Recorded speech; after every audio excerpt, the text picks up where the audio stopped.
Sebenarnya saya takut nak tanya Datuk, tapi semalam saya tengok Datuk santai menjawab soalan ni. Jadi saya ingin bertanyakan, ni bukan saya tanya Datuk. Ada dua soalan, tapi saya baca kedua-kedua. Yang pertama, apakah ciri-ciri fahaman Wahabi? Kemudian, apa yang dimaksud dengan aliran Wahabi tu? Ini yang biasa kita dengar lah. Silakan Datuk. Okey, terima kasih. Biasa orang kan kaitkan perlis dengan Wahabi. Tapi bila kita tanya tu Wahabi itu apa? Wahabi itu Wahabi. Sebahagian tu tak tahu. Dan sebahagian orang yang dituduh Wahabi pun dia pun tak tahu Wahabi apa. Wasabi dia tahulah ada kat apa? Sushi King sushi. Silap saya sebut nama syarikat. Apa nama? Okey. Yang pertama ialah ini adalah disiplin di dalam ilmu, khususnya dalam Islam. Semua benda you kena define. Semua benda mesti diberikan takrif. Kata kunci kita mesti tahu. Bila kita gunakan perkataan Wahabi sebagai kunci kita kena tahu Wahabi itu apa. Setengah orang pasal apa perlis Wahabi? Depa tak kunut. Tak kunut jadi Wahabi. Mazhab Hanafi tak kunut, dia kata mazhab Hanbali tak kunut. Yang kunut ni maksud saya kunut subuh. Kita ada kunut lain, kunut witir dan seumpamanya. Kalau itu takkan jadi Wahabi. Dua mazhab ni paling besar jumlah aja ialah mazhab Hanafi. Sebabkan kerana dia, bukanlah saya nak kata nak bandingkan argument, tapi dia kuat disebabkan sejarah. Muhammad Hasan Asy-Syaibani dulu dia menjadi qadi qudah di zaman kerajaan Abbasiyah. Dia adalah murid kepada mazhab kepada Abu Hanifah. Jadi dia tiga lah mazhab Hanafi, iaitu Abu Hanifah, Muhammad Hasan Asy-Syaibani, Al-Qadi Abu Yusuf. Jadi Abu Hanifah, Abu Yusuf, Muhammad Hasan Asy-Syaibani. So kalau dia kata sahiban, dua sahabat Abu Hanifah dan Abu Yusuf. Kalau sebab dia kata law ra'a sahibai ma ra'ait la taraja'a kama taraja'at, kata Muhammad Hasan Asy-Syaibani, kalau Abu Hanifah dan Abu Yusuf tengok apa yang aku tengok, nescaya dia akan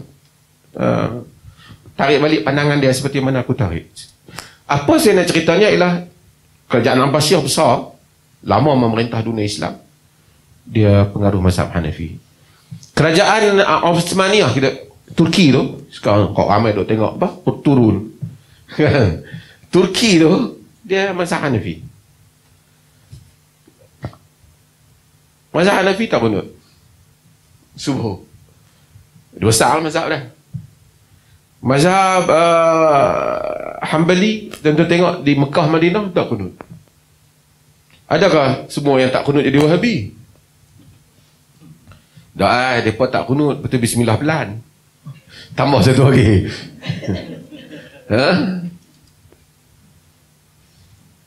Kalau tambah satu lagi, semalam saya dah sebut dah. Tambah satu lagi, mazhab Syafi'i bismillah kuat, Fatihah. Mazhab Hanafi perlahan. Mazhab Hanbali perlahan, ada qaul dalam dia. Mazhab Malik tak bismillah langsung, makruh. Jadi tiga Wahabi.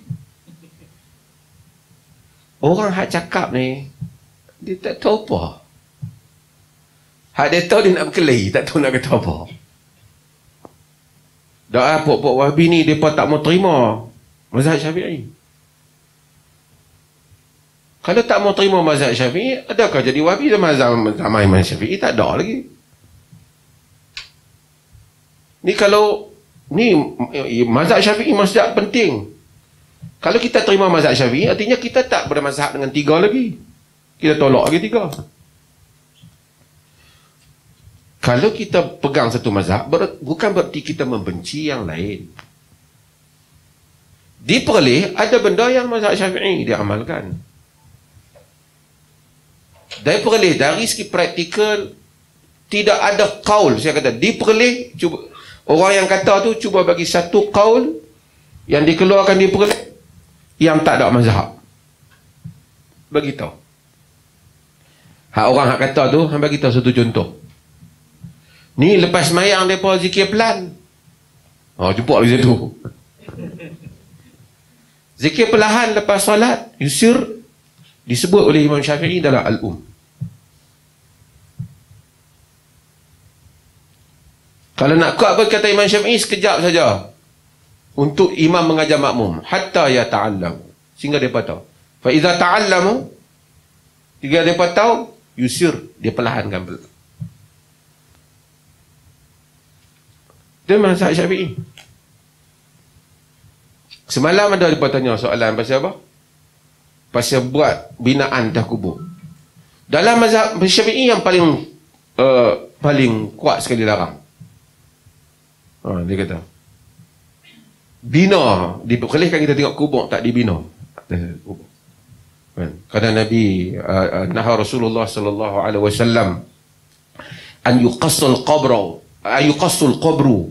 wa yuq'adu alaihi wa yubna alaihi. Nabi larang, hadis Muslim, buat plaster kubur, duduk atas kubur, binaan atas kubur. Nabi larang. Dalam mazhab Syafi'i, Imam Nawawi kata wa amma bina'u alaihi idza kana fi milk al-bani fa makruh wa idza kana fi maqbaratin musabbalatin fa haram. Adapun sekiranya binaan tu kalau milik sendiri makruh, tapi kalau kubur awam haram. Wa nassu alaihi Syafi'i, kata telah dinaskan pada hal itu oleh Imam Syafi'i.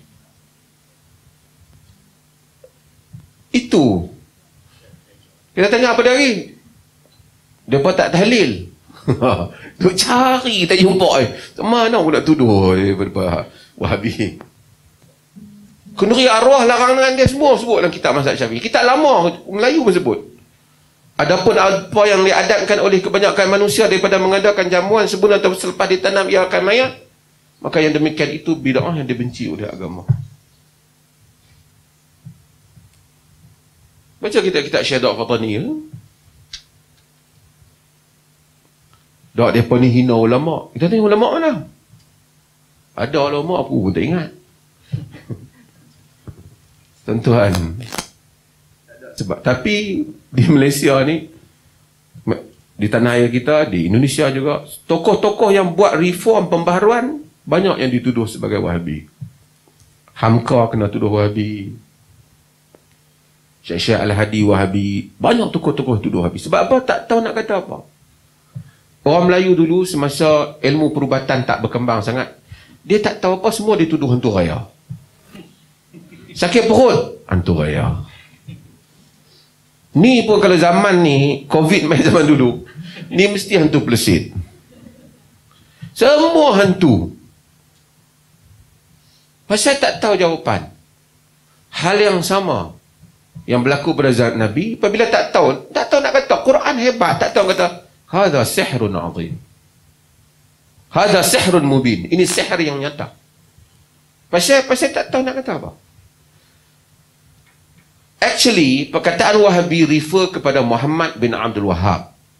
Muhammad bin Wahhab ni tokoh yang menyebabkan, tuan-tuan pergi negeri Saudi tu, yang tokoh yang menyebabkan kebangkitan mereka tu, tokoh agama mereka yang awal tu Muhammad bin Abdul Wahhab. Kalau tuan-tuan pergi ke Riyadh, tu akan tengok ada perjanjian Muhammad bin Abdul Wahhab ni dengan keluarga Saudi. Dia duduk di Museum Riyadh. Antara isi kandungan dia menuntut, sebab setelah kerajaan dia ni dulu, keluarga Saud ni macam-macam lah, orang politik daripada padang pasir terlibat dengan macam-macam. Akhirnya dia dapat menstabilkan kerajaan. Bila mereka dapat menstabilkan kerajaan, lalu Muhammad bin Wahab ni dia nak belah lah. Tapi dia minta dia tunggu supaya dia bersama dengan kerajaan. Masa ni awal, peringkat awal lagi. Bukan ada kerajaan Saudi macam sekarang lagi, meringkap padang pasir lagi. Dalam perjanjian dia dengan mereka ialah hendaklah mereka itu tidak mensyirikkan Allah, mereka itu menunaikan solat banyak, menegakkan yang ma'ruf, mencegah daripada mungkar, menegakkan hukum syariat. Sebab tu kita tengok Saudi masih buat, walaupun negeri lain tak buat. Perjanjian dia yang dulu. Dan tidak mencukaikan rakyat. Dia dah juga apa? Dia tak boleh mengambil hasil, menindas rakyat dan mengenakan cukai pada rakyat melebihi daripada keupayaan mereka. Ada nas detail lah, boleh baca. Okey. Kemudian berlaku krisis oleh kerana pemikiran Muhammad Abdul Wahab ni dengan dia punya aliran dia ni, dia influence dia more kepada, dia Hambali, mazhab Hambali. Kemudian dia ada pengaruh yang pengaruh besar sebahagian daripada idea-idea Ibn Taymiyah. Ini dah tuan-tuan tanya idea Ibn Taymiyah. Walaupun saya selalu kata jangan lihat Ibn Taymiyah daripada kacamata Muhammad, daripada jendela Muhammad bin Abdul Wahab. Muhammad Abdul Wahab tu jendela dia kecil. Orang kata dia ada tingkap kecil. Ibn Taymiyah besar. Tapi kalau kita tengok Ibn Taymiyah daripada pintu Muhammad Abdul Wahab, nampak macam sempit Ibn Taymiyah. Ibn Taymiyah tidak sesempit Muhammad bin Abdul Wahab. Saya tidak denikan sumbangan Muhammad Abdul Wahab. Tapi saya kata bahawasanya tidak boleh dibandingkan dua saksiah ni. Ini saksiah besar Ibn Taymiyah. Muhammad Abdul Wahab mengambil manfaat daripada karya Ibn Taymiyah. Dan dia membentuk aliran dia. Aliran dia ada pro and con. Banyak benda yang dia sebut itu betul pada zaman itu. Khurafat dan seumpamanya.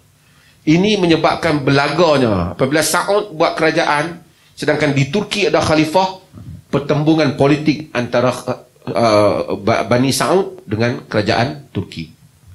Pertemuan politik ini di Saudi ada Muhammad bin Abdul Wahab. Orang Islam bila tengok muncul satu kerajaan lagi, bahkan sebenarnya bukan Muhammad Abdul Wahab saja muncul lagi geng-geng lain lagi. Tapi nampak menonjol di Saudi ni. Dalam nak kempen nak lawan Muhammad Abdul Wahab, sedangkan pengaruh di Turki ialah pengaruh Sufi, isu yang dia bangkit adalah isu agama, bukan isu politik. Saudi Wahabi. Ni cerita dulu, zaman dulu ni, masa kerajaan Osmaniyah ada lagi. Kempen Wahabi Sufi ni asal daripada krisis politik dibawa kepada krisis agama. Kemudian berlaku perbalahan di kalangan orang Islam, isu tu dijadikan. Orang yang tak tahu tentang Wahabi pun dituduh sebagai Wahabi. Di Perlis, tuan-tuan tengok dalam sukatan, tak ada pun sukatan baca buku Muhammad Abdul Wahab. Kalau tanya orang kampung ni pun tak tahu siapa Muhammad Abdul Wahab. Tak dibaca pun. Adalah ustaz-ustaz ada baca buku dia, tapi pilihan dia lah. Tak ada satu dalam kita punya muqarrar ataupun kita punya sukatan tu tak ada Muhammad Abdul Wahab. For me, pada saya, dia seorang tokoh tetapi tidaklah mencapai kepada pencapaian ilmuwan-ilmuwan besar seperti mana yang dicapai oleh orang lain. Dia punya significant contribution dia ialah kepada politik. Maksud dia tokoh agama, tapi kerana dia telah attach dengan kuasa politik, menyebabkan dia berjaya bukan saja pemikiran agama tapi menstabilkan kewujudan sebuah kerajaan. Itu yang menyebabkan. Itu saja. Kita diperoleh tak associate dengan idea tu. Tapi bukan bererti kita against idea tu, tapi kesemuanya tak. Tapi kita sebahagiannya benar apa yang dia cakap. Kalau dia tak cakap pun kita cakap. Khurafat, benda-benda karut-marut, nak pergi percaya slipper ke buah atas kepala, kita bukan aliran kita. Kalau Muhammad Abdul Wahab tak cakap, sebahagian benda Muhammad Abdul Wahab tak cakap pun kita yang cakap. Tapi menariknya, orang bila nak berkelahi, apa saja yang orang lain cakap, semua jadi Wahabi. Kalau Muhammad Abdul Wahab bangkit berterkejut. Bila aku cakap belakang ni, dia tak cakap. Saya buat satu contoh. Ini panjang banyak. Al-Esposito tulis di dalam Encyclopedia of Islamic World di Oxford keluarkan. Dalam tu dia tulis, ramai orang kata Wahabi ni dikaitkan dengan jihadi. Tapi Muhammad Abdul Wahab tak ada tulis bab jihad. Dia tak sentuh bab jihad secara jelas. Jihad perkital tak ada kat dia. Walaupun nampak gerakan dia tu padang pasir semua ada, tapi dia tak tulis mana. Untuk dituduh dia punca. Dia orang. Dan kita pun tak baca buku dia apa, bukan buku biasa-biasa, basic biasa. Kitab tauhid, benda basic, orang lain dah tulis. Tapi oleh kerana nak berkelahi, Wahabi. Kalau tanya Wahabi tu apa, orang tak tahu Wahabi. Kadang-kadang orang tu apa saja orang berbeza dia Wahabi. Kucing jatuh tengah malam, dum, Wahabi. Sebab tak tahu. Sebab tu kita base kepada maklumat.